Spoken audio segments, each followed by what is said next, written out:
I also believed and believe today as an economist, there's enough to go around. In other words, not out of moral theory, but out of practical theory, we could have everybody living in a good life as long as they're using solar power, not if they're using fossil fuel. So as long as we make the right technological choices, then there's enough to go around in the world for everybody in the world. The United States, however, maintained and even intensified its imperial idea.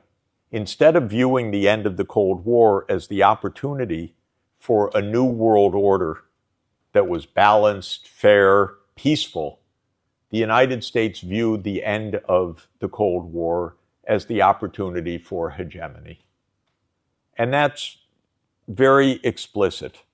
This became the ideology of the so-called neoconservatives who dominated American politics from 1991 basically until today. And the neoconservative idea is the world can only be safe if the U.S. leads the world. Because the U.S. is a power for good, and so the U.S. should set the rules, it should be the world policeman, it should determine what happens in each part of the world, and then things will be fine. This is a very arrogant position, of course.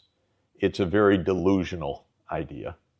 But it is really the idea that was espoused by government after government starting in 1991. And I witnessed it close up.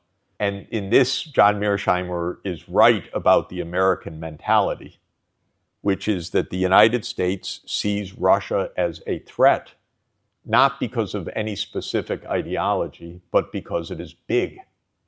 And the United States sees China as a threat, not because of anything that China does or is other than being big and successful.